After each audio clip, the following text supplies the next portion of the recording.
Mhm, mhm, mhm, mhm,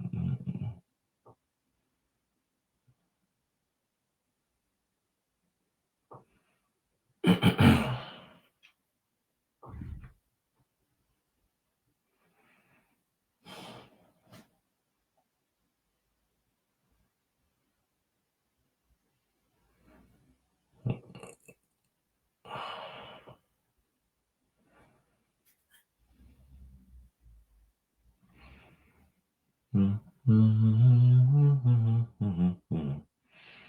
Mm, mm, mm, mm, mm, mm, mm, mm, mm, mm, mm.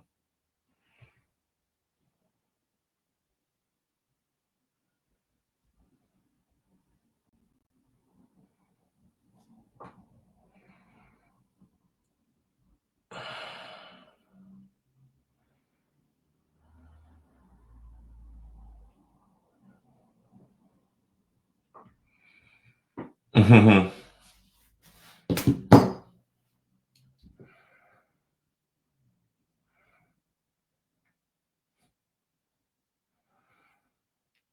Bonjour à tous. Bonjour. Les gens de Facebook sont surpris de me voir en direct. Eh bien, je suis en direct aujourd'hui simultanément sur TikTok et sur Facebook. Sur Facebook, c'est bien évidemment pour voir si les restrictions ont été levées ou pas. Sur TikTok, c'est devenu une habitude. Bonjour à vous tous. Bonsoir. Tout dépend de l'endroit où vous vous trouvez en ce moment sur le globe. Bonjour Maureen, merci pour les partages. N'oubliez pas de mettre beaucoup de cœur pour protéger les plateformes. Vous avez remarqué bien évidemment que beaucoup de pages des activistes et des lanceurs d'alerte ont été supprimés par cette plateforme des réseaux sociaux. C'est bien évidemment parce que avec l'approche des présidentielles au Cameroun, le régime en place ne dort pas. Donc si vous dormez, eux, ils ne dorment pas. Ils sont au travail, ils sont à l'affût. Dès qu'on se connecte 2 secondes, ils sont là pour faire du sale. Alors s'ils sont là pour faire du sale, soyons aussi là pour faire du propre. Donc pour contrer les signalements, il faut mettre les j'aime, les cœurs, beaucoup de cœurs. Et aussi, il faut partager et il faut recommander. C'est très important. Il faut recommander. Voilà. Donc, je suis de retour en direct sur Facebook. J'espère que tout se passera bien. Bonjour la tontinade Marcel. Merci beaucoup. Bonjour. J'espère que tout se passera bien. Je suis bien évidemment aussi en direct sur mon compte TikTok. Et le direct sera déposé sur ma chaîne YouTube bien plus tard. Alors, si il y a des gens qui sont déjà connectés sur Facebook, je vous invite à faire un maximum de partage. Laissez des commentaires pour savoir que vous êtes prêts à suivre le live. Aujourd'hui, on sera très calme parce que je vais peut-être choquer certains, mais qu'est-ce que j'en ai à voir? Ou alors, qu'est-ce que j'en ai à foutre? Rien du tout. Hein? J'ai reçu beaucoup de retours ces jours-ci concernant mes sorties contre les tribalistes haineux du PCRN. D'ailleurs, plusieurs militants, je peux vous l'annoncer, du PCRN ont décidé de mettre la pression au directoire de leur parti afin d'exiger la démission du vice-président du PCRN qui a tenu des propos désobligeants contre la communauté bamileke au Cameroun. C'était dimanche dernier sur le plateau de STV.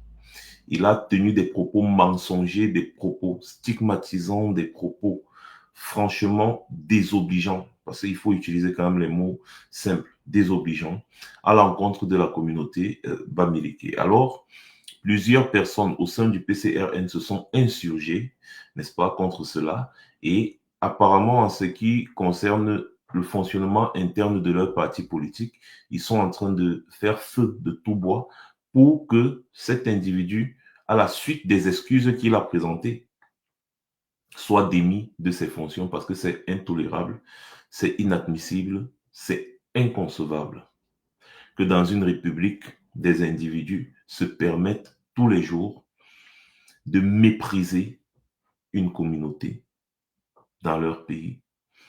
C'est inadmissible. Et donc, mes positions vraiment radicales de ces jours, n'est-ce pas, ont poussé plusieurs personnes à réfléchir.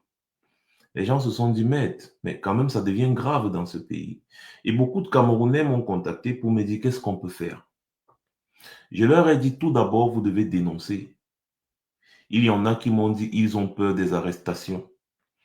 Je leur ai dit, vous ne devez plus avoir peur des arrestations. Vous devez dénoncer. Est-ce que vous savez qu'au Cameroun, nous sommes arrivés à un niveau où, si tu es le supporter de Maurice Kamto, tu es arrêté, emprisonné et envoyé au tribunal militaire. C'est-à-dire que ton seul crime, être supporter de Maurice Kamto au Cameroun aujourd'hui est un crime. Nous, on ne savait pas. C'est un crime aujourd'hui. Ah oui, il y a un jeune Camerounais qui a été arrêté, n'est-ce pas? C'est-à-dire qu'il y a eu un trafic d'influence, comme les Camerounais savent très bien le faire. Tu t'engueules avec quelqu'un, la personne peut appeler ses amis policiers et gendarmes pour venir t'arrêter. On arrête le jeune Camerounais, on l'amène à la brigade et après on fouille son téléphone. C'est interdit par la loi de fouiller le téléphone de quelqu'un sans mandat. On fouille son téléphone, on voit qu'il a l'habitude de poster, n'est-ce pas, et de prendre des positions pour Maurice Kamto. Pas qu'il veut faire le désordre ou pas qu'il a l'habitude de faire le désordre ou inciter au désordre ou inciter à la haine ou quoi, non. C'est un fervent supporter de Maurice Kamto. Il dénonce ce qui arrive à Maurice Kamto. Il dénonce l'injustice. Donc, il est dans un rôle de dénonciation. C'est-à-dire qu'il voit quelque chose qui s'est passé, il dit non, ça là ne devrait pas se passer comme ça. Nous sommes quand même en République. Les enquêteurs ont constaté ça, ils l'ont arrêté. Et en fait, ils l'ont maintenu en détention. Donc, l'homme qui l'a fait arrêter revient donc pour dire que bon, je voulais juste lui donner une leçon, maintenant on peut le libérer. Les enquêteurs disent que non, le problème là n'est plus à ton niveau. Ce n'est plus à ton niveau parce que cet individu est un rebelle. Rebelle comment? Parce qu'il soutient Maurice Kamto. Voilà ce que les enquêteurs disent. Vous avez suivi à Equinox. Et donc son affaire, et ce qui a énervé les enquêteurs là, c'est que le gars s'assume. Il a dit aux enquêteurs qu'il s'assume, qu'il est un soutien de Maurice Kamto et il assume son soutien à Maurice Kamto, qu'on lui fasse ce qu'on veut. Et donc, ils ont décidé, n'est-ce pas, de le maintenir en détention et de l'envoyer devant le tribunal militaire. Parce qu'il est Bamileke et il soutient Maurice Kamto. Maintenant, on ne doit plus mâcher les mots. Vous avez suivi tous les intellectuels maintenant qui sortent, les Jean-Pierre Bekolo, les Achille Mbembe consorts qui parlent du problème Bamileke au Cameroun. Donc, quand les intellectuels comme ça, il y a des anthropologues, il y a des historiens, des chercheurs qui vous parlent d'un problème bamileke au Cameroun, instauré par le régime RDPC et ses sous-sections comme le PCRN. Vous devez prendre ça au sérieux. Vous devez prendre ça au sérieux. Donc, ce n'est plus à un niveau où on va dire que non, ce sont juste des choses qui arrivent parce que sur les réseaux sociaux, non. Ce n'est plus au niveau des insultes sur les réseaux sociaux, les Camerounais s'insultent et tout, et puis ils sont dans la chambre ensemble en train de faire les enfants. Non, ce n'est plus à ce niveau. Il y a un réel problème, une stigmatisation réelle du peuple bamileke.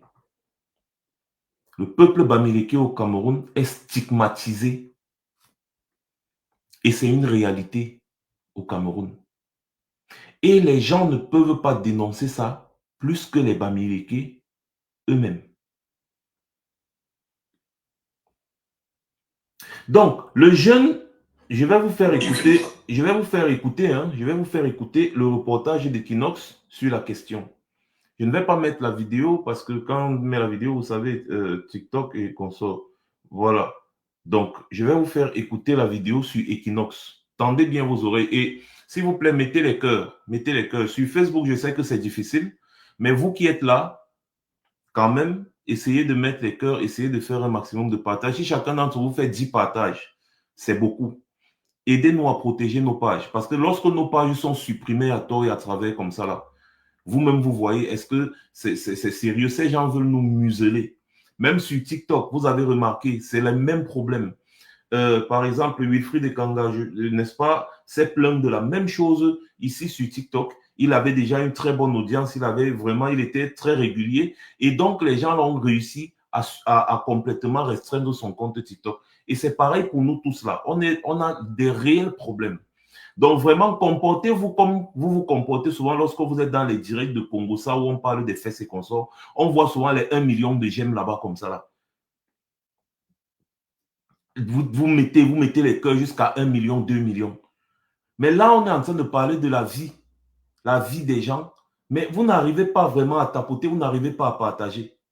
Est-ce que vous nous faites du mal? Non, vous faites du mal à la lutte, tout simplement. Parce que ceux qui signalent sont beaucoup plus nombreux que ceux qui partagent et ceux qui likent, n'est-ce pas, ce qu'on fait. Et c'est pour ça que nos pages sont supprimées. Ils savent comment les réseaux sociaux fonctionnent et c'est pour ça que les gars réussissent à supprimer nos pages. Vous avez vu les pages de Nzumanto, pareil. Paul Chouta, Boris Bertol, plusieurs autres activistes, c'est pareil. C'est parce que les gars se sont organisés pour détruire nos pages. Mais nous, on n'arrive pas à s'organiser pour protéger nos pages. Voilà le réel problème et que j'ai toujours dénoncé. Ça fait plus de 7 ans que je dénonce c'est-à-dire que cette attitude que nous, les combattants, nous avons. Il faut absolument qu'on change cette manière-là. C'est très important. Alors, je vous fais écouter le reportage d'Equinox pendant que vous partagez. Hein. Pendant que vous partagez, je vous fais écouter le reportage d'Equinox. L'histoire de Jean-Jacques Mbadjoun dépasse tout entendement. Le jeune activiste voit sa vie basculer le 9 août 2025 lorsqu'il est arrêté à Bonabéry par des gendarmes en faction. Première curiosité, la raison de son interpellation. Fortuitement, il est interpellé devant un snack où il a été éjecté, n'est-ce pas, par un Camerounais. Au moment où ce Wamba lui dit qu'il va, n'est-ce pas, lui montrer de quel bois il se chauffe et qu'il va naturellement dormir en cellule. Ce qui est au départ un fait banal et stupide de trafic d'influence vire au cauchemar pour Jean-Jacques Mbadjoun. Le lendemain, ce Wamba se pointe à la brigade de chef gendarmerie et dit qu'il vient chercher le petit. Il déclare aux agents en place que c'est un bon petit, il ne dérange pas. À ce moment, il est étonné qu'on lui dise, qu'on lui rétorque que non, le dossier n'est plus à son niveau. On est tombé sur son portable et on découvre qu'il est un sympathisant de Kanto. Incroyable rebondissement. Identifié comme un activiste pro-Kanto, auteur de plusieurs publications sur la toile dénonçant la malgouvernance et appelant à l'alternance au sommet de l'État, le jeune humoriste ne se débine pourtant pas devant les enquêteurs. Au contraire, il assume pleinement son statut et ses publications. Dans l'entretien qu'il accorde à Maître Fabien Kenyé, Jean-Jacques Mbadjoun décrit toutes les atrocités, insultes et sévices qu'il a reçus. Ces enquêteurs lui rapportent que il ira en prison voter et que c'est en prison qu'il va voter. On va lui montrer que le CEP peut mettre le master à terre. L'affaire Jean-Jacques Mbadjoun est rapidement expédiée au tribunal militaire et il est ainsi déféré à la prison centrale de Nouvelle. On ne perd pas de vue que son arrestation intervient dans le contexte, n'est-ce pas, de l'audience du Conseil constitutionnel. Vous comprenez que ce fait banal a révélé, n'est-ce pas, la société monstrueuse dans laquelle nous nous trouvons. En conclusion, il faut bien se dire aujourd'hui que être, n'est-ce pas, militant du MSC ou sympathisant de Kanto est un crime, n'est-ce pas, justifié par le tribunal militaire. Père de 2 enfants, dont le dernier n'est âgé que de 2 mois, Jean-Jacques Mbadjoun dit Maurice Kanto, qui croyait rêver jusqu'ici, médite sur son sort. Maître Fabien Kenyé indique qu'il réunit les documents nécessaires afin d'exiger sa libération. Voilà. C'est-à-dire que tu demandes le changement au Cameroun, on te maintient en détention, on t'envoie au tribunal militaire. Au tribunal militaire. C'est-à-dire que tu es considéré comme un terreau. Tu n'as jamais été armé. Tu n'es pas un bandit. Tu es quelqu'un qui se débrouille, un Camerounais comme tout autre. Et parce que tu veux un autre gouvernement dans ton pays, un autre président dans ton pays, parce que tu soutiens Maurice Kamto et parce que tu es Bamileke, il faut encore le préciser, tu es considéré comme un rebelle, un terreau, et on t'envoie au tribunal militaire. C'est-à-dire que la succession des vices de procédure que les hommes en tenue font contre les Camerounais, c'est incroyable sur la planète. C'est-à-dire que même dans les pires dictatures sur cette planète, on n'a jamais vu ça. Même en Corée du Nord, on ne voit pas ça. Je dis même en Corée du Nord, les Coréens ne vivent pas ce genre de dictature. Même en Russie, on ne vit pas ce genre de dictature. C'est incroyable. C'est-à-dire, on vous dit que vous n'avez plus le droit de demander quelque chose d'autre. Un citoyen, comédien en plus, qui décide de dénoncer la malgouvernance, tout le monde voit. La Chambre des comptes, par exemple, a rendu un rapport sur la Camtel. C'est très grave. La Camtel n'appartient plus au Cameroun. La Camtel a plus de 500 ou 600 milliards de dettes qu'ils doivent à la Chine, à Exim Bank, toujours Exim Bank, Exim Bank, la même banque là dans toutes les maladresses financières au Cameroun, Exim Bank. Donc, le Cameroun ne gère plus aucun secteur dans la Camtel. Ils ont cédé toute la Camtel à la Chine. Ce sont les Chinois qui gèrent les bases de données, les codes d'accès et de sécurité. Ce sont eux qui gèrent tous les équipements. Tous les équipements, je vous répète encore. C'est-à-dire que nous avons complètement abandonné une partie de notre souveraineté à la Chine. C'est-à-dire que les Chinois, vous avez un téléphone, vous utilisez le réseau, vous savez que tous les réseaux passent par Camtel. Ce sont les Chinois qui collectent vos données. Ce sont les Chinois qui connaissent tout ce que vous faites. S'ils veulent vous espionner, ils vont vous espionner et personne ne va rien. C'est-à-dire que nous sommes totalement dépendants, n'est-ce pas, de la Chine. Il n'y a plus aucune confidentialité, aucune sécurité, rien, rien, rien. Et vous savez que les données personnelles sont vendues sur le marché noir. L'Internet que vous voyez là, tout ce que vous faites par Internet, les WhatsApp, les choses que vous filmez souvent, vous filmez, vous faites des appels vidéo avec vos copains, vos copines. Hein, vous vous filmez un peu dénudé, vous envoyez par WhatsApp et consorts. Vous pensez que ces fichiers-là partent où? N'est-ce pas? Il y a un accès de sécurité, n'est-ce pas, que les gens qui, n'est-ce pas, contrôlent ces réseaux ont sur vous, n'est-ce pas? Et du coup, ils peuvent avoir accès à toutes vos données personnelles, privées, toutes vos données. Et c'est la Chine qui gère ça au Cameroun aujourd'hui. La Camtel s'est endettée à hauteur de des centaines de milliards, n'est-ce pas, pour doter, n'est-ce pas, la Camtel de certains matériaux et consorts. Non, mais on se rend compte qu'ils partent prendre l'argent à Exim Bank en Chine et ensuite ils redonnent encore tous les marchés à la Chine. On demande que l'argent que vous êtes donc parti prendre là est où? C'est la question qui se pose aujourd'hui. La Camtel est devenue un gouffre financier au Cameroun. C'est extraordinaire. Et les Camerounais ne doivent pas dénoncer cela. Dès que tu dénonces ça, on t'envoie au tribunal militaire. Exactement comme ils ont fait à ces jeunes-là. On t'envoie au tribunal militaire. Au Cameroun, la masse salariale des fonctionnaires dépasse les 40% du budget. Ça dépasse plus de 40% des recettes fiscales au Cameroun. La masse salariale des fonctionnaires. C'est-à-dire que le seul secteur d'activité que l'État a trouvé, n'est-ce pas, c'est faire entrer les gens dans la fonction publique, aller endetter le Cameroun, puiser dans les caisses fiscales pour essayer de gérer les dettes à gauche, à droite, ainsi de suite. Alors que normalement, le quota recommandé, c'est maximum 30%. Mais nous sommes déjà à plus de 40%. C'est exorbitant. Je dis bien, c'est exorbitant. Ces gens passent le temps à endetter le Cameroun pour bouffer, pour manger, pour jouir. Voilà, normalement, quand le corps électoral est convoqué pour la présidentielle, le président qui est là devient un président par intérim. Il évite de prendre des grandes décisions en ce qui concerne l'État jusqu'à ce que l'élection présidentielle passe. Parce qu'il ne doit pas savoir, il ne sait pas s'il sera encore élu ou pas. Et donc, il ne doit pas imposer sa politique à celui qui va le succéder, par exemple. Donc, il doit d'abord patienter, que la période électorale passe. S'il est réélu, c'est là où il prend les grandes décisions. Mais non.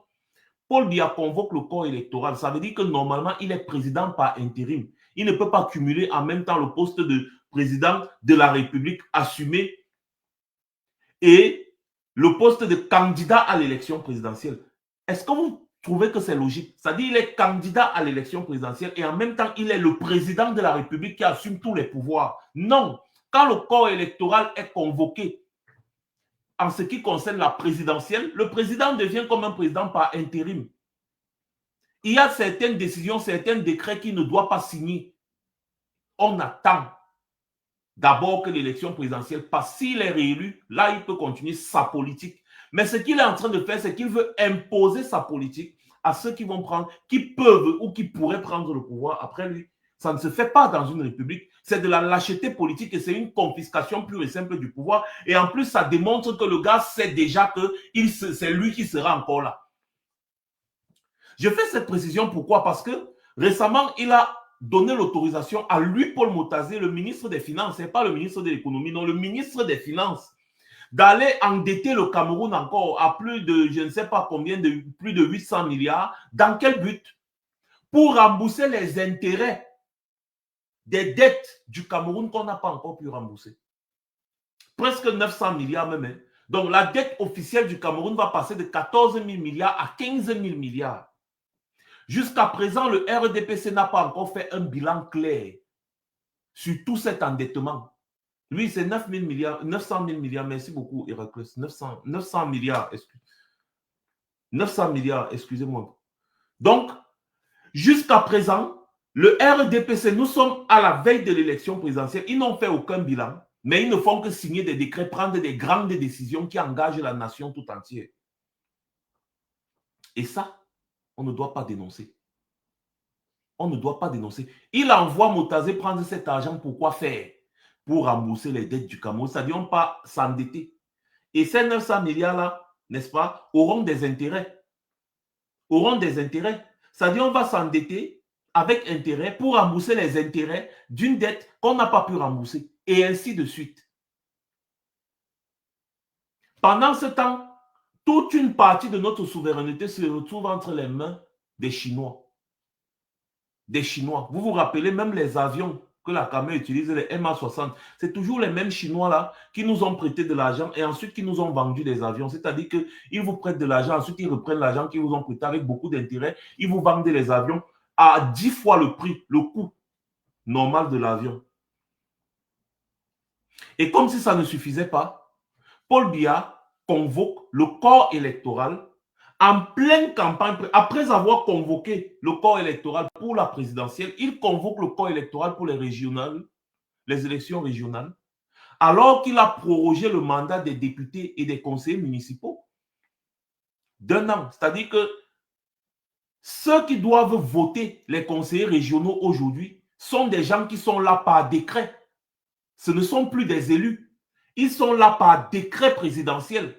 Leur mandat est terminé depuis février. Normalement, il devrait y avoir des élections législatives et municipales en février pour ensuite avoir des élections régionales comme ça se doit si on respecte le calendrier électoral. Parce que ce sont les conseillers municipaux qui votent les conseillers régionaux. Et donc, on ne peut pas faire l'élection du conseil régional avant l'élection municipale.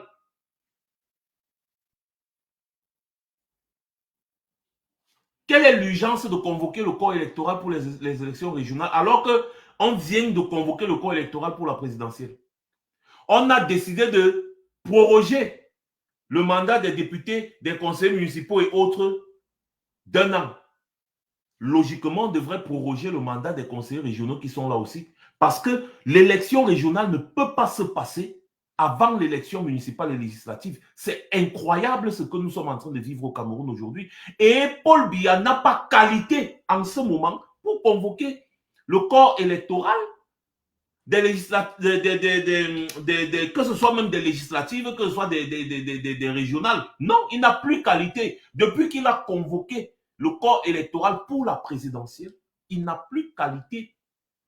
Il n'a plus qualité. Il est candidat à l'élection présidentielle. Donc, il n'a plus qualité.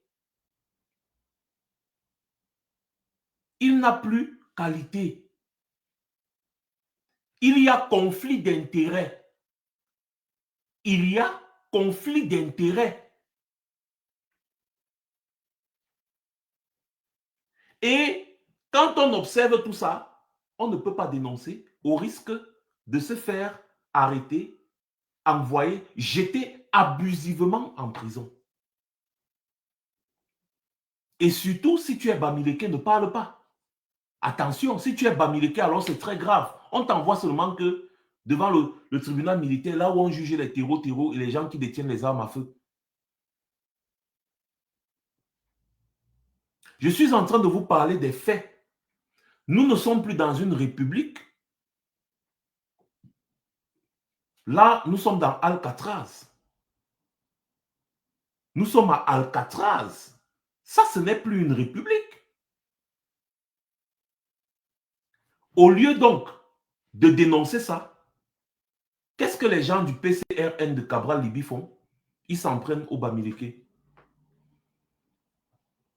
C'est les Bamileke et les autres opposants leurs problèmes. Là où l'opposition se réunit pour discuter comment est-ce qu'ils vont former un front unique contre le RDPC, le PCRN n'est pas là. Ils ne sont pas là. On leur envoie une invitation, ils ne partent pas. Ils reconnaissent bien qu'ils ont reçu l'invitation, mais ils disent qu'ils avaient d'autres choses à faire. Ils ne partent pas. Ils ne participent à aucune réunion de l'opposition. Ils ne dénoncent jamais le RDPC. Leur problème, c'est de combattre l'opposition et de combattre les Bamileke. Sinon, comment nous dire que jusqu'aujourd'hui, pendant 7 ans, des militants identifiés du PCRN ont fait du combat contre les Bamileke leur quotidien? Tous les jours, c'est la stigmatisation contre la communauté Bamileke au Cameroun. C'est-à-dire que même le RDPC ne voit plus leur carreau. Tous les jours, c'est la stigmatisation contre la communauté Bamileke au Cameroun.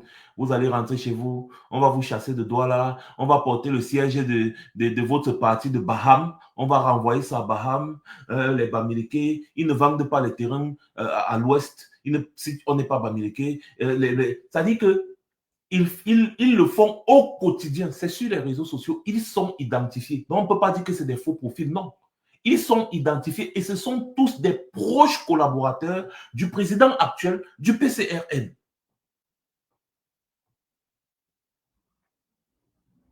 Ils ne se prononcent pas dessus.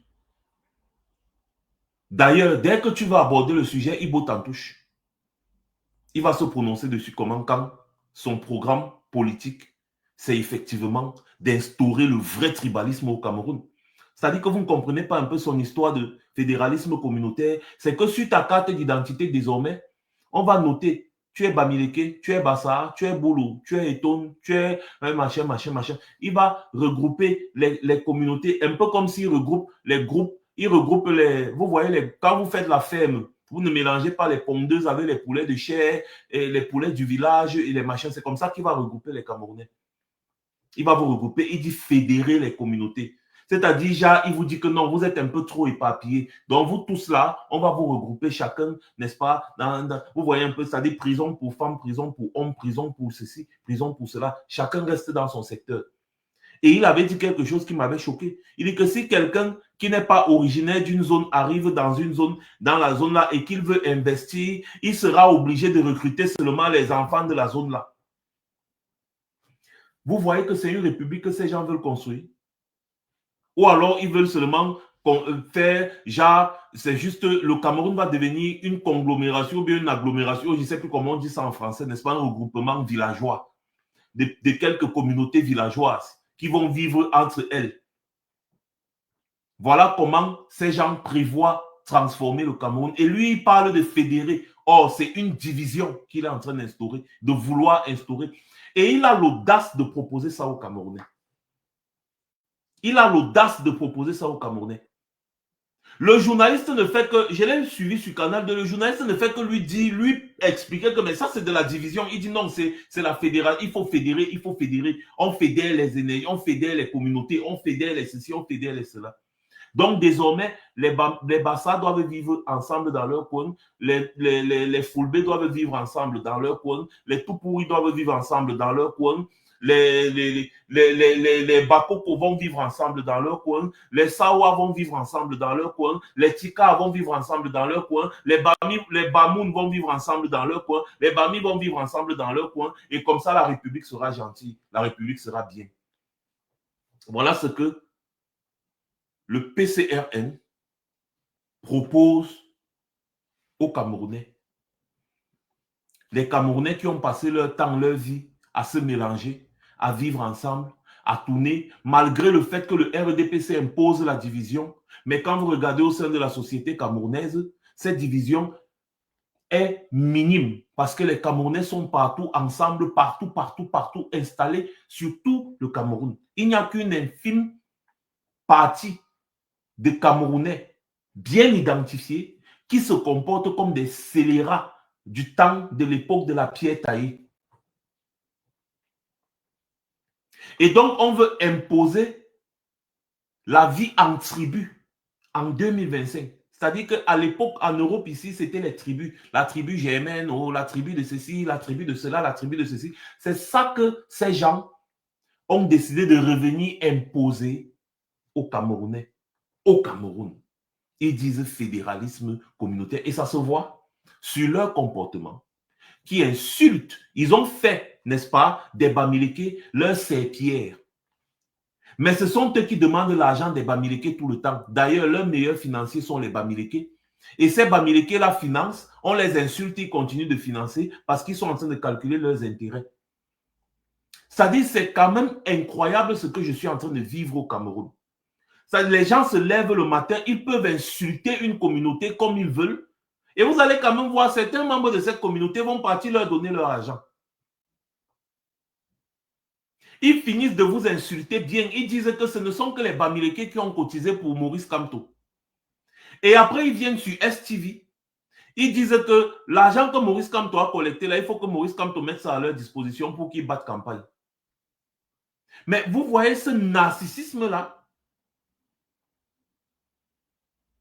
Et quand tu veux dénoncer les agissements du RDPC, c'est ça qui m'a toujours surpris. Allez suivre l'émission dont je vous parle sur STV, non?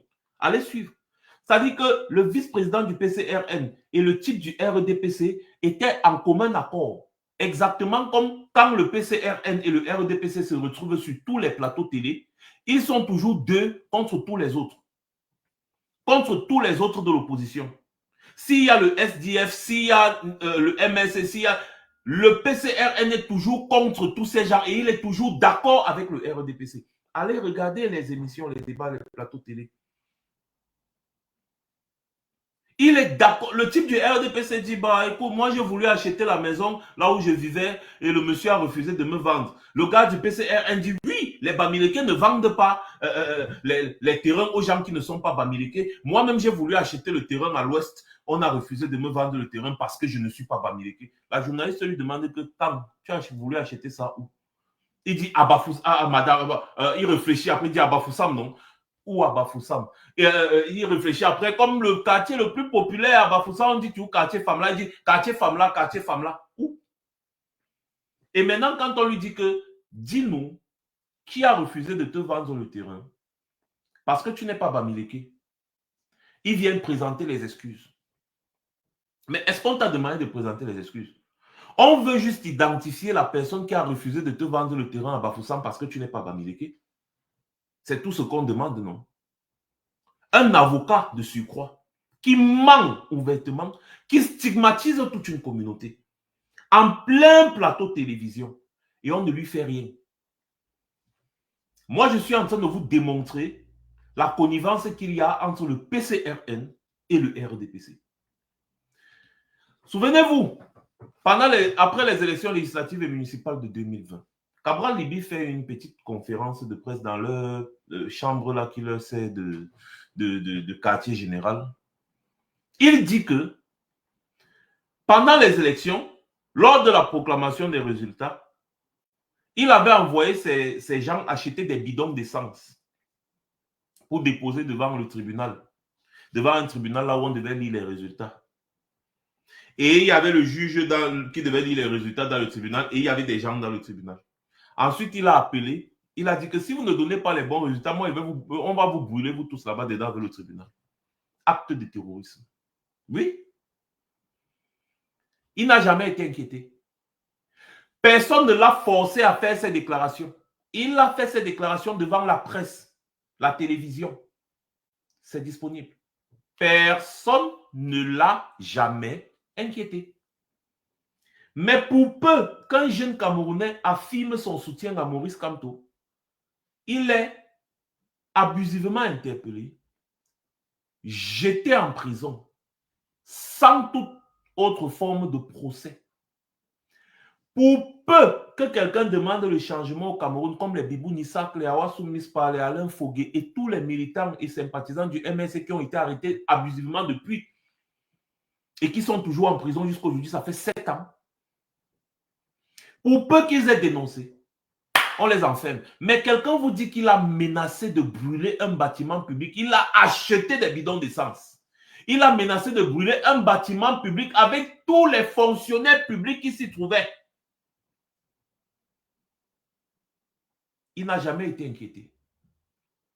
Ah ben non. L'histoire retient. L'histoire retient.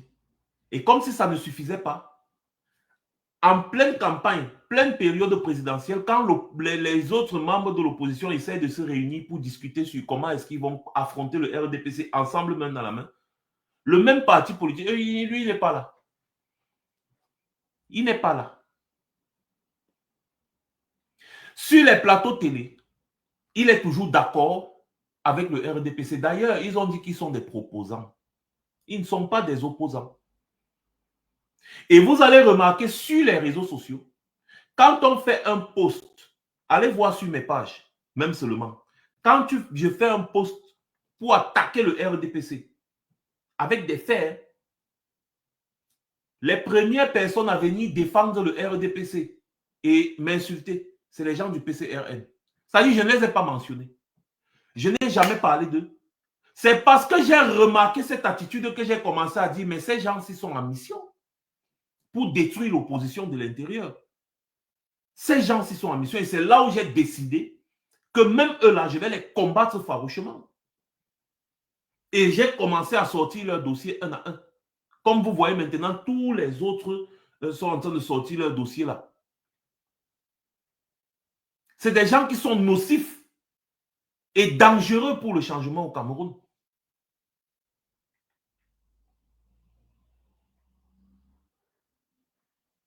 Ce sont des faits.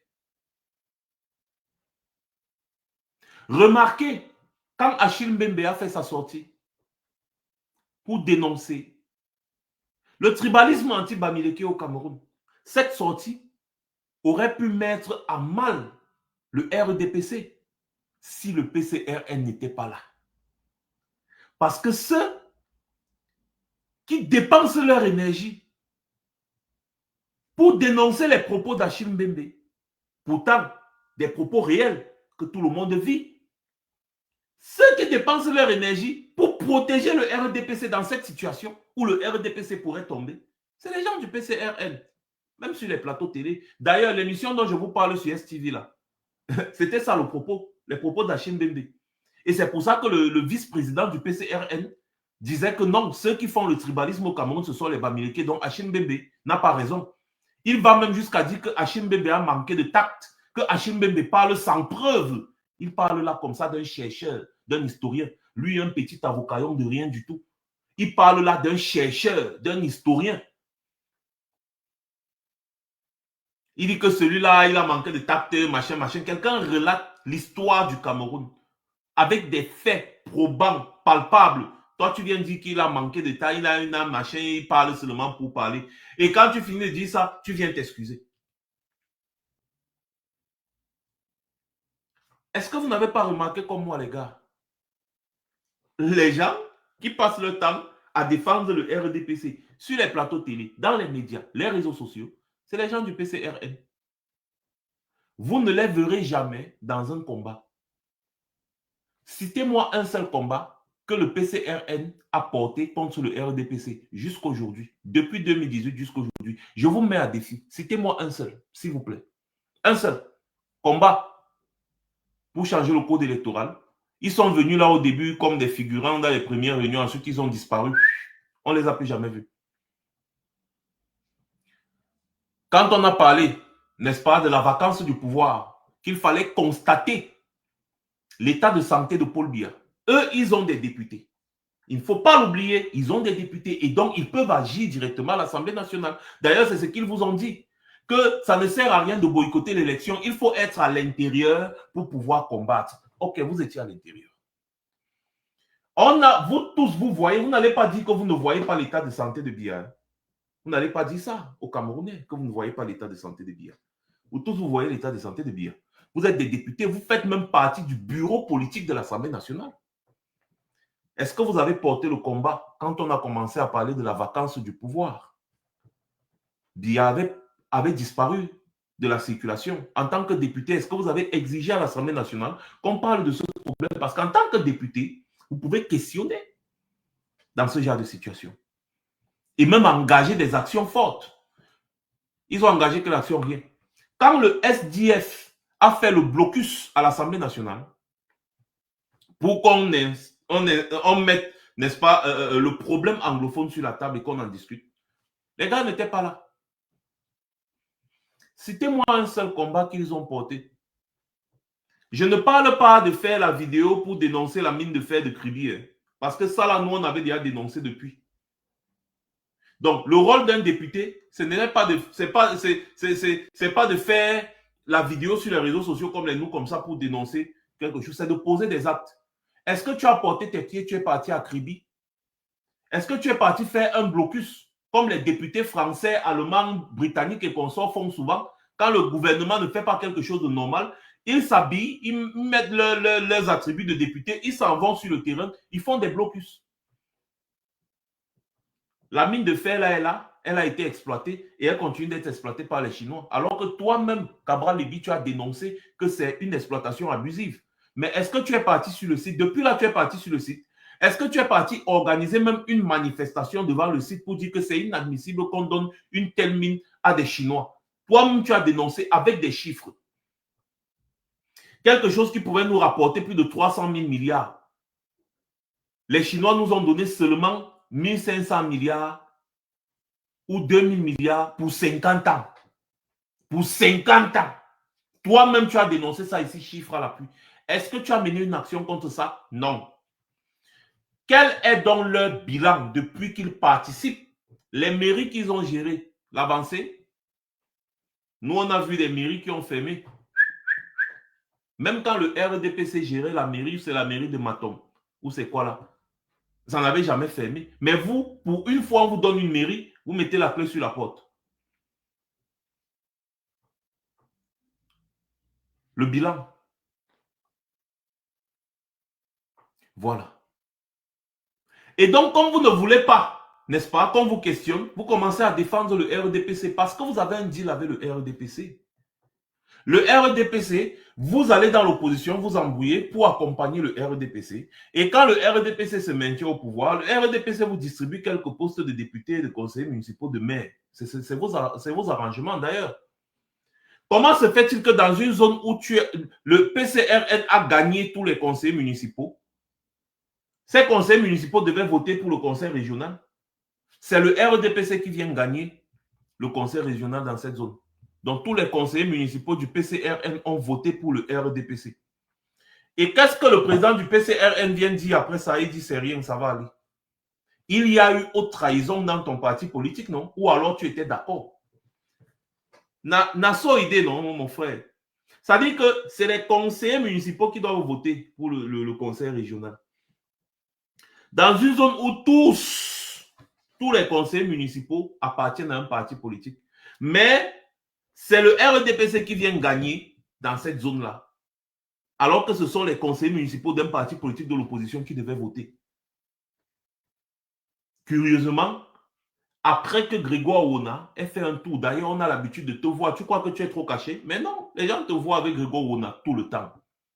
Les gens te voient dans le bureau d'Atangandi tout le temps. C'est-à-dire, vous voulez faire le banditisme, mais vous ne savez même pas vous cacher. Depuis, Atangandi a dit que c'est lui qui vous a donné, qui a donné à Kouania le parti PCRN. Depuis Kouania n'a pas dénoncé. Il n'a pas dénoncé. Parce qu'un opposant normal va convoquer la presse, les médias. Il va faire une conférence de presse pour dénoncer un mensonge organisé par le ministre de l'administration territoriale.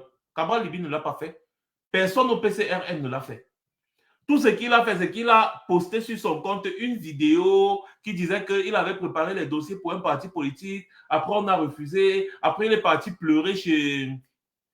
C'était la femme là, l'allemande là. Et après, l'allemande, elle est partie parler avec Paul Biya. Après, il a été surpris qu'Atangandi l'appelle. Après, machin, c'est monté, c'est descendu. Des bêtises.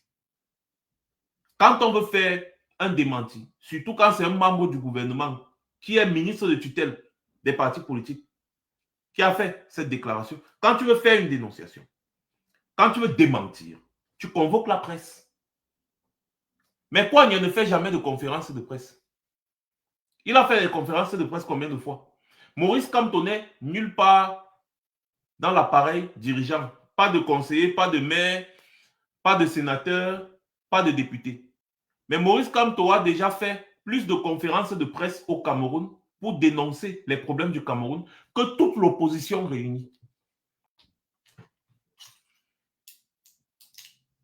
Vous voyez? Et donc, vous allez remarquer cette attitude de Cabral Libye de ne jamais faire des conférences de presse. C'est extrêmement rare. Il n'en fait pas en fait. Depuis au moins 2021 jusqu'à présent, je ne vois pas. S'il ne le fait pas, c'est pourquoi. Et retenez ceci, enregistrez ça. Je vous le dis et je le mets au défi de prouver le contraire. S'il ne le fait pas, c'est parce qu'il est incapable de répondre à des questions qui n'ont pas été préparées à l'avance. C'est-à-dire que le truc avec la conférence de presse, lorsque tu convoques la presse devant toi, c'est que tu vas jouer à un jeu de questions-réponses. Tu vas faire une déclaration assumée devant la presse et ensuite tu vas jouer à un jeu de questions-réponses. Chaque journaliste pourra te poser une question, n'importe laquelle. Et tu dois être prêt à répondre. Sauf que Kouania, il n'est pas capable de faire cet exercice.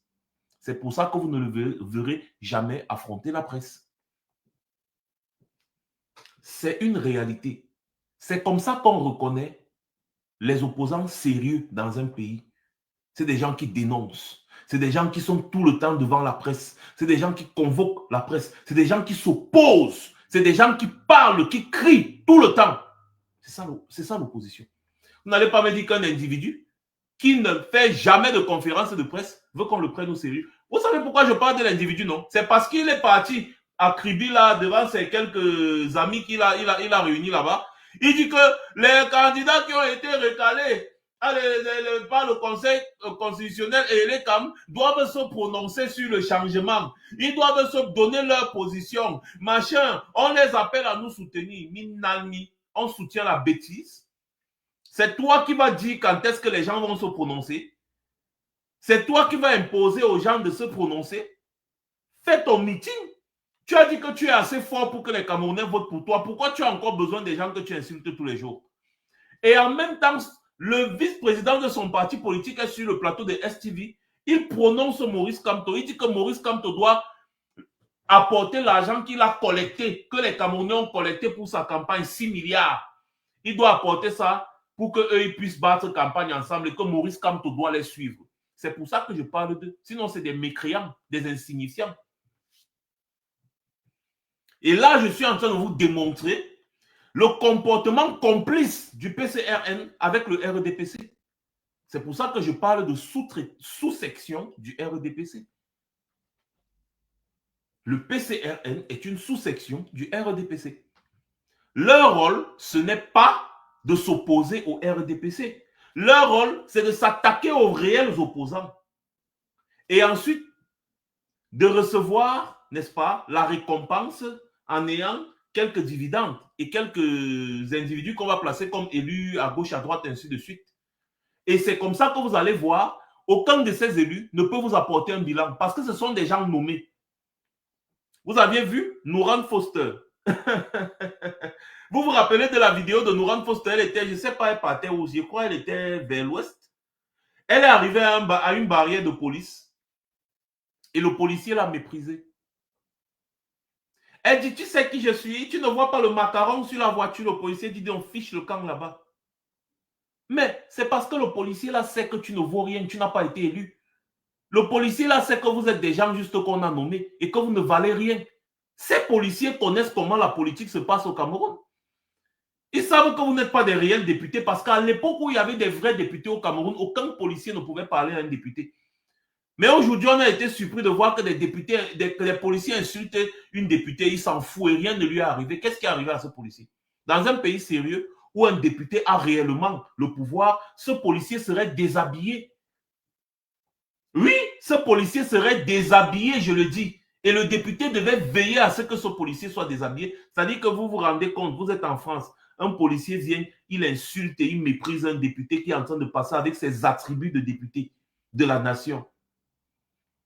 Mais le policier, là, le lendemain, il est déshabillé et il est même convoqué au tribunal. Ça devient un problème parlementaire. Ça devient un problème parlementaire dans un pays sérieux où on respecte les députés. Ça devient un problème parlementaire. Ça dit que quand le député là va arriver à l'Assemblée nationale, mais ça va être le sujet de débat. Et c'est ça le rôle des députés. Toucher du doigt les problèmes des populations et aller à l'Assemblée nationale, débattre ça pour que ça n'arrive plus. Mais si le policier là a réussi à t'insulter, te bloquer la route, dit que madame, tu ne passes pas, malgré ton macaron qui te donne un laissez-passer automatique. Moi, j'étais en Côte d'Ivoire. Hein? J'étais en Côte d'Ivoire et je roulais avec un véhicule qui a été mis à ma disposition par la directrice du cabinet, n'est-ce pas, du président de l'Assemblée nationale. Aucune barrière ne nous arrête. Aucune barrière. Et c'est normal. J'ai cheminé avec elle. Et elle n'est pas députée, mais elle a sur sa voiture le macaron. Elle est gouverneure. Donc elle est une administratrice civile et elle est gouverneure. Mais comme elle travaille à l'Assemblée nationale, elle travaille pour le président de l'Assemblée nationale, elle a le macaron de député sur sa voiture.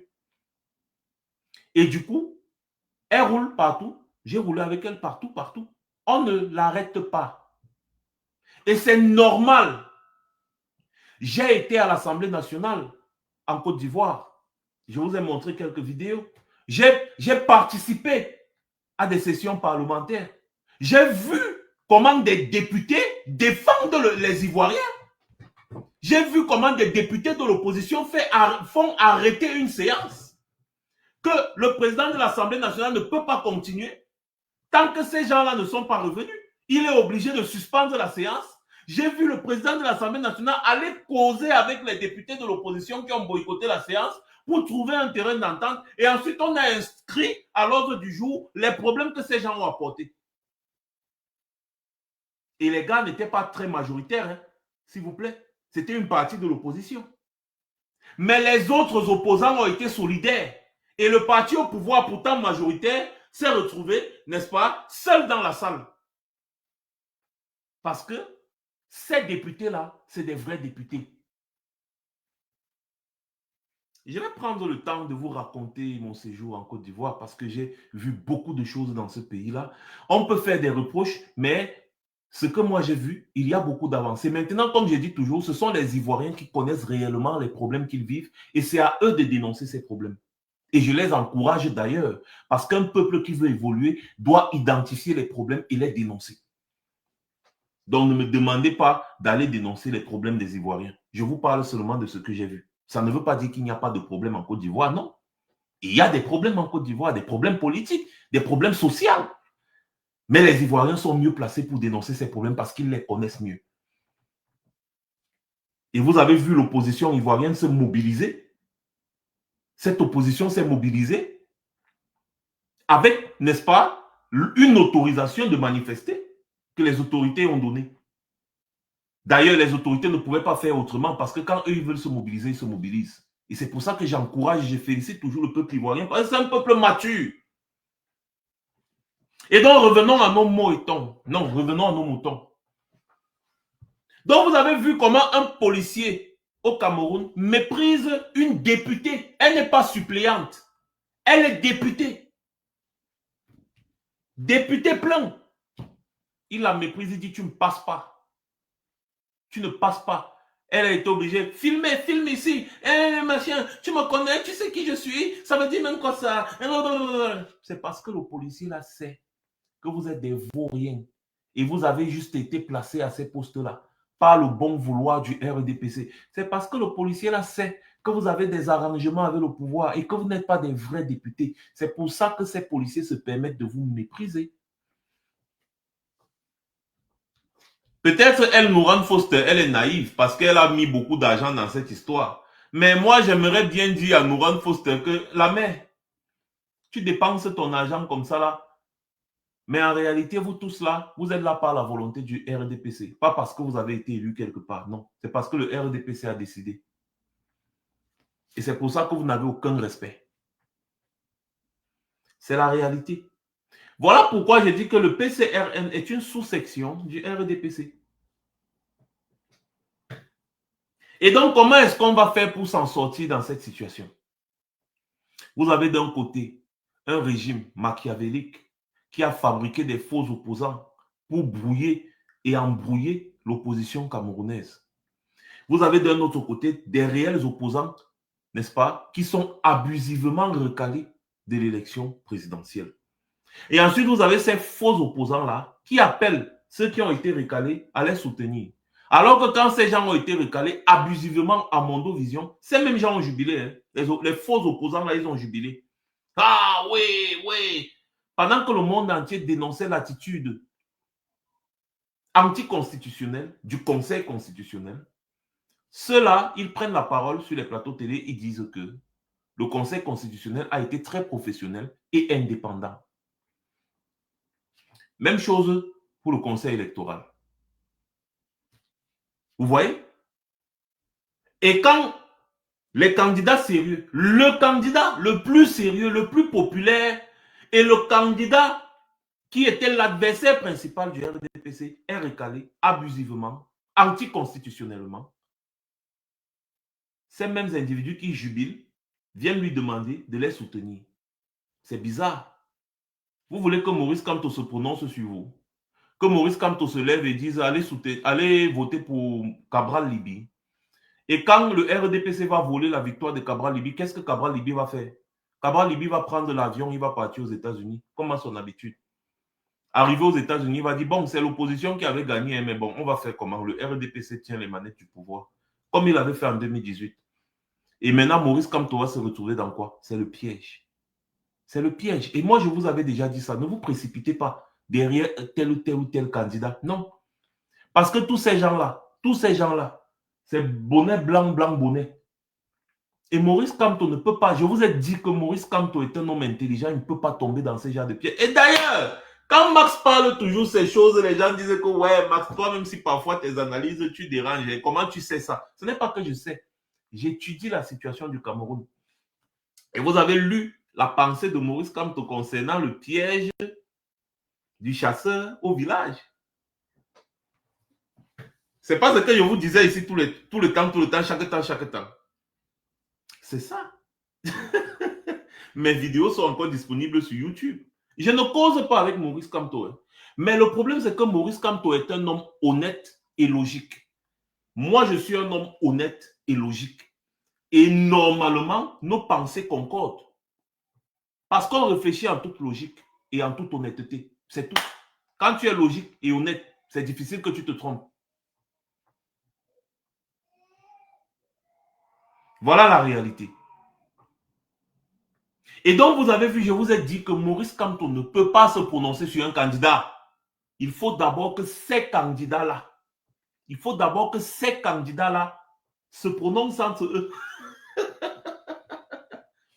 Il faut d'abord que ces candidats-là montrent une volonté d'aller affronter le RDPC. Parce que le piège dans ça, c'est ça. C'est que Maurice Kamto dise, allez voter pour Issa Chiroma. Après, on arrive à l'élection présidentielle. Tous les Camerounais votent pour Issa Chiroma. Mais le RDPC, le Conseil constitutionnel et les CAM disent que c'est Paul Biya qui a gagné. Issa Chiroma se lève et dit que bon, moi je suis un républicain et vous voulez qu'on fasse comment? Attendons l'élection de 2032. À ce moment-là, on va ajouter Maurice Kamto dans la sauce en disant que Maurice Kamto, c'est un pion, il a trahi, il nous a induit en erreur, il nous a fait ceci. Attention, ne prenez pas Maurice Kamto pour n'importe qui ou n'importe quoi. Faites gaffe. Ça veut dire que vous ne le connaissez pas. Ça veut dire que vous mettez en doute sa capacité à analyser la scène politique camerounaise. Non, monsieur. Non. Ou que Maurice Kamto se lève et dit allez voter pour Bello Bouba. Pour qu'à la fin, on dise, Bello Bouba dise que bon, hein, le RDPC, ils ont, bon, on fait comment reconnaître la victoire de Paul Biya, ce n'est pas grave. Ou bien il dit allez voter pour Cabral Libi à la fin. Cabral Libi est capable. Est-ce qu'il est capable, Cabral Libi, de contester une élection? Est-ce qu'il est capable? En réalité, il n'en est pas. Il n'a pas de capacité, ce monsieur. Quand vous le voyez même d'abord, son visage d'abord, n'est-ce pas? Vous regardez que c'est un homme d'abord qui est très timide. Même son regard ne peut pas effrayer la poule. Vous voyez un peu. Donc, Cabral Libi n'est pas le genre d'individu qui peut affronter frontalement le RDPC. D'ailleurs, même pour faire l'opposition, il vous dit qu'il n'est pas opposant, il est un proposant. Ça vous dit déjà tout sur l'attitude de l'individu. Il ne peut pas. Donc, pour que Maurice Kamto ne soit pas induit en erreur, il attend que ces gens se mettent ensemble. Et si ces gens-là ne se mettent pas ensemble, comme moi j'ai dit, je recommande, je ne peux pas dire que je recommande d'ailleurs à Maurice Kamto parce que je n'ai pas le niveau de lui faire des recommandations. Je lui propose de ne pas se prononcer sur l'élection présidentielle qui arrive. S'il va aller voter, il peut voter lui-même dans le secret, comme tout Camerounais, il reste tranquille. C'est tout, hein? Si ces gars veulent toujours partir en rang dispersé comme ça, ce n'est pas la peine. Ce n'est pas la peine. Par contre, si l'un des candidats, en allant en rang dispersé, estime qu'il a gagné et qu'il a les preuves de sa victoire et que le RDPC veut voler, à ce moment-là, vous allez voir Maurice Kamto appeler à le soutenir. Et d'ailleurs, moi-même, je vais soutenir. Et nous tous, on va porter le combat là.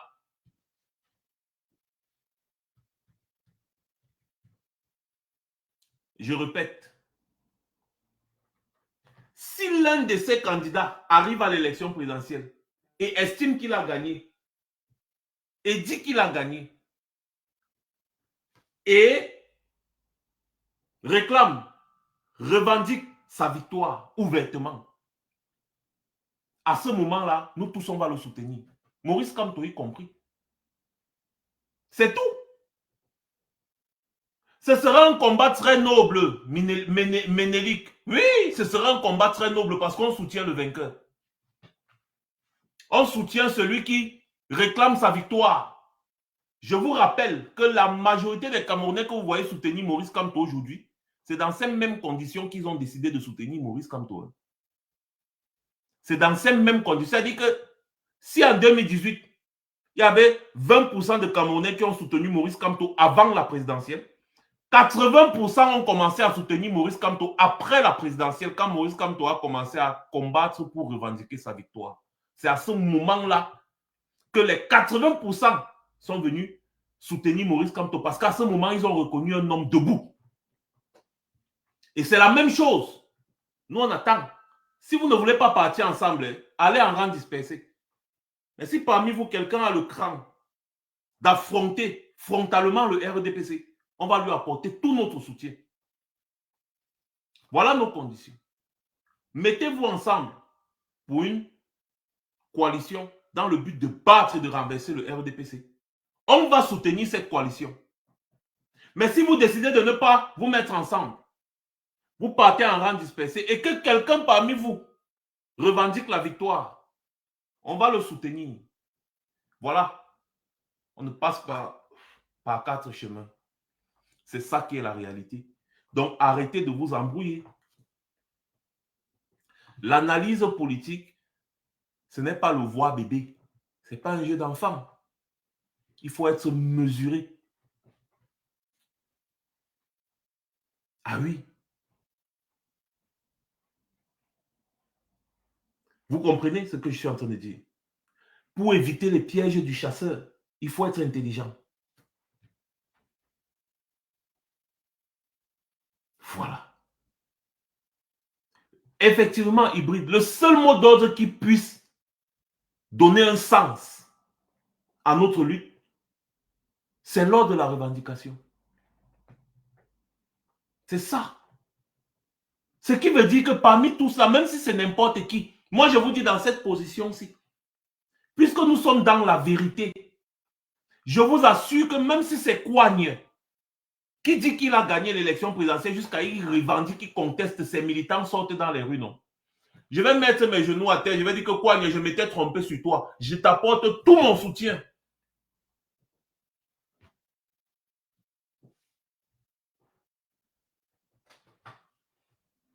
Hein?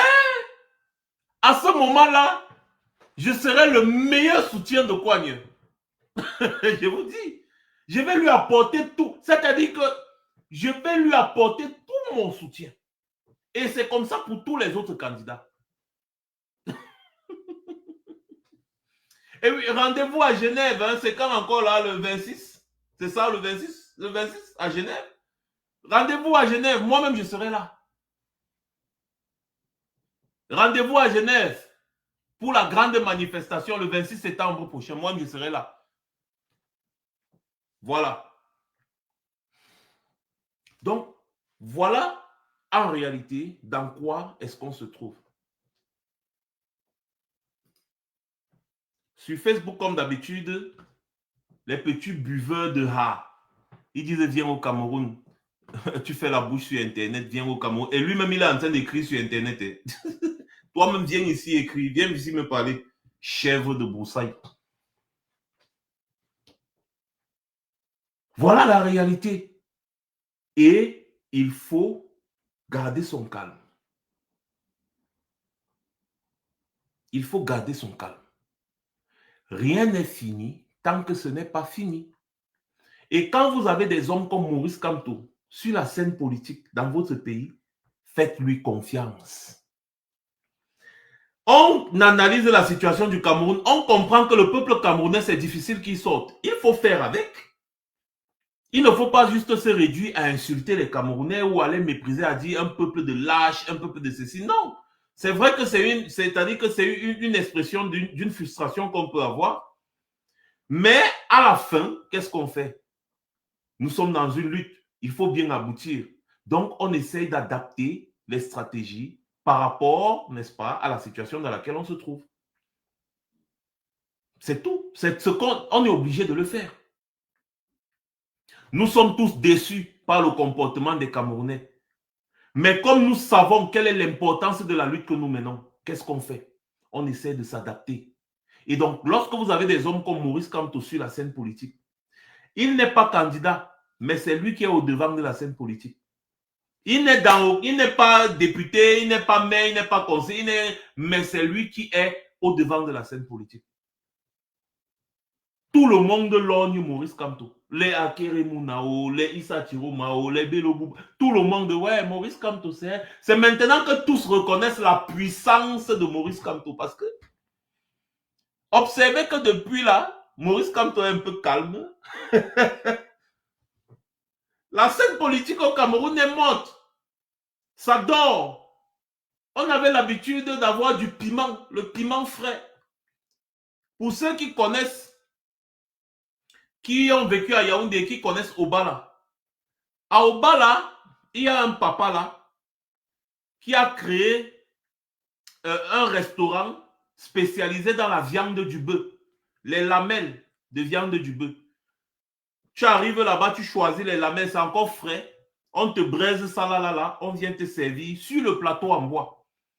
Et vous savez ce qui a rendu Okali, parce qu'on appelait là-bas Okali. C'est-à-dire que nous, on quittait de Yaoundé, on parcourt des dizaines de kilomètres pour aller à Obala manger la viande d'Okali. On laisse la viande à la briqueterie et partout ailleurs, on va à Obala manger la viande d'Okali. Vous savez pourquoi?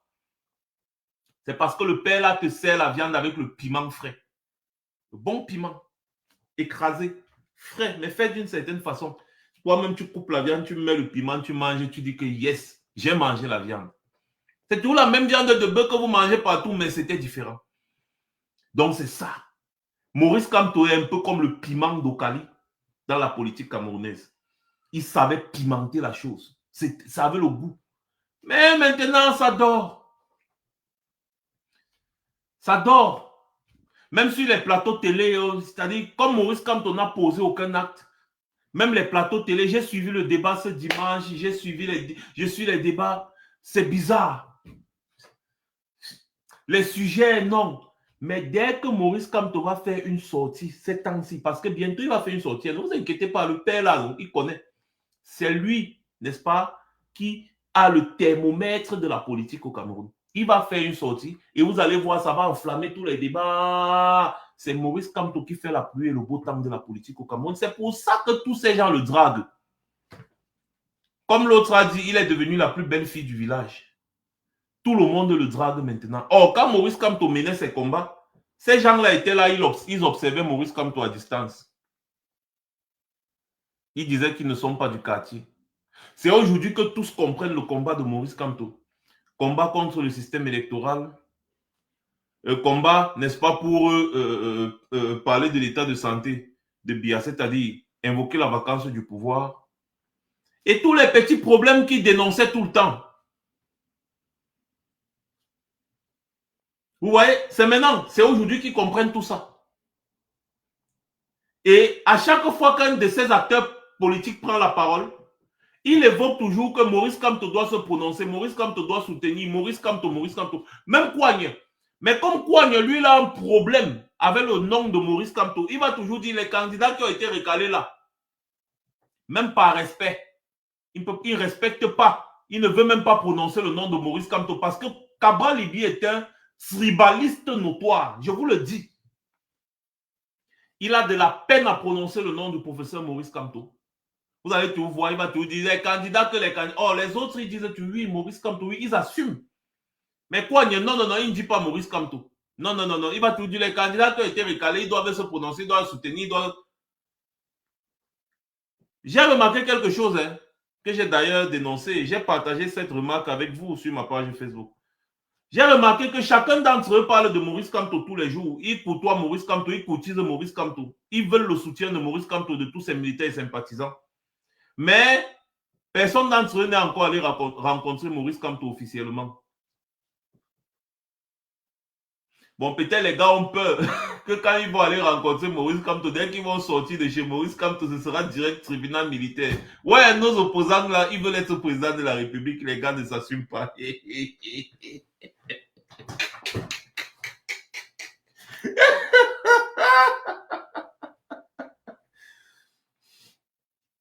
Oh, c'est vraiment, c'est-à-dire le Cameroun, c'est un film, hein? C'est-à-dire que c'est un film orné par un gros prank. Moi, je vous dis, c'est la peur. Les gars ne veulent pas aller s'afficher ouvertement avec Maurice Kamto de peur qu'on sorte un dossier terrible sur eux là, comme ça, là, allez, tribunal militaire, Belinga Selen, le commissaire du gouvernement auprès du tribunal militaire, on envoie directement à Konengike et aller là-bas. Mais c'est eux qui veulent être président dans un pays. Tu veux être président dans un pays, mais tu es incapable de prendre des risques. C'est quand même incroyable. C'est ça nos opposants, mais qu'est-ce qu'on va faire? C'est ce qu'on a. C'est ce qu'on a. Moi, quand je fréquentais au lycée moderne de Mbankomo, j'étais au foyer scolaire, et on avait un ami là, Esama. Ils habitaient derrière. Tous les jours, les gars mangeaient le manioc.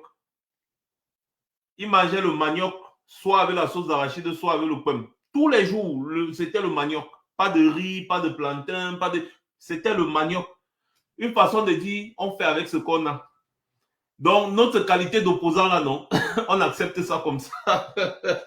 On fait avec. On n'a pas le choix. C'est ça. C'est ça.